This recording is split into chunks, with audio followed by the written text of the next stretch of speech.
आपल्याला कुठेतरी प्रवासाला जायचं असलं, की एकदम डोक्यात येतं, की काहीतरी कोरडा खाऊ करून घेऊयात.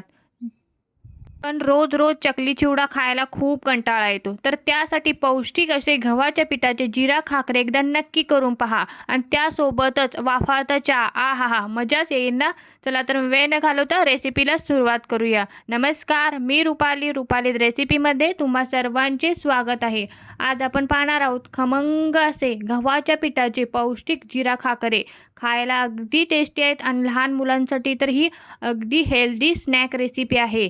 चला तर मग वेळ न घालवता छान असे हेल्दी टेस्टी गव्हाच्या पिठाचे खाकरे बनवूयात. तर 2 वाटी गव्हाच्या पिठामध्ये भरपूर असे खाकरे होतात. मार्केटचे खाकरे आणण्यापेक्षा एकदा हे नक्की घरी ट्राय करून पहा. तर त्यासाठी मी इथे एका भांड्यामध्ये छान असं बारीक दळलेलं 2 वाटी गव्हाचं पीठ घेतलेलं आहे. त्यानंतर हे छान असं चाळून घ्यायचं आहे, जेणेकरून यामध्ये जो काही कचरा असेल किंवा मोठे जाडसर कण असतील ते निघून जातील. इथे मी छान अशी तव्यावरती गरम करून कस्तुरी मेथी घातलेली आहे. म्हणजे ती छान अशी क्रश होते आणि याचा फ्लेवरही छान उतरतो आपल्या खाकऱ्यामध्ये. भरपूर अशी कस्तुरी मेथी घालायची आहे. कमीत कमी 1 चमचा किंवा दीड चमचा अशी कस्तुरी मेथी घालायची आहे आणि खाकरे छान क्रिस्पी होण्यासाठी महत्त्वाचा एक मेन इन्ग्रीडियंट म्हणजे बेसन आहे. यामध्ये मी 2 चमचे मोठे 2 चमचे बेसन घातलेले आहे. पोह्याचे जे मोठा चमचा असतो त्याच चमच्याने मी इथे 2 चमचे बेसन घातलेले आहे आणि 1 चमचा जिरा घालायचा आहे. तुम्ही याला थोडंसं हलकं रोस्ट करून घेतलं तरी देखील चालेल. 1 चमचा मी इथे ओवा घातलेला आहे आणि चवीपुरतं मीठ घालायचं आहे. अर्धा चमचा मी इथे मीठ घातलेलं आहे. यामध्ये थोडंसं मी इथे लाल तिखट घातलेलं आहे. तुम्ही लाल तिखट नाही घातलं तरी देखील चालेल. आता कलरसाठी मी इथे छान अशी अर्धा चमचा हळद घातलेली आहे. हाताने याला छान आपण मिक्स करून घेऊयात, जेणेकरून जे मसाले आहेत ते आपले पिठामध्ये छान असे एकजीव होतील. अगदी हाताने छान असं मिक्स करून घ्यायचं आहे. आता मी इथे 2 ते 3 चमचे नॉर्मल तेल घालते आहे. याला गरम करायचं नाही आहे. आपण नॉर्मल रेग्युलर तेल असतं रिफाईंड ते घालणार आहोत. इथे मी 2 ते 3 चमचे तेल घातलेलं आहे आणि हाताने छान असं याला मॅश करून घ्यायचं आहे. अगदी अशी मूठ झाली पाहिजे.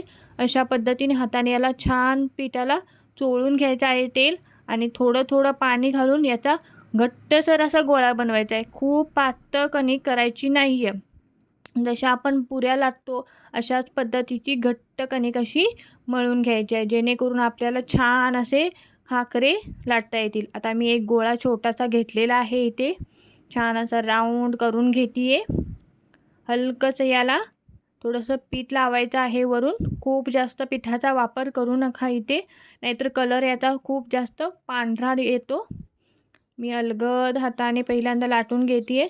त्यानंतर अगदी नॉर्मल चपाती लाटतो अशा पद्धतीने, पण पातळ. तुम्ही ते पाहू शकता माझा हात आरपार दिसत आहे.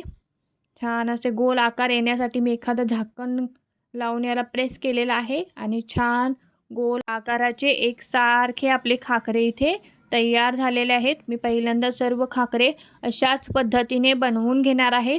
त्यानंतर आपण याला एक एक करून छान असे भाजून घ्यायचे. तुम्ही पाहू शकता किती छान कलर आलेला आहे आणि बनवायलाही अगदी सोपा आहे की नाही रेसिपी.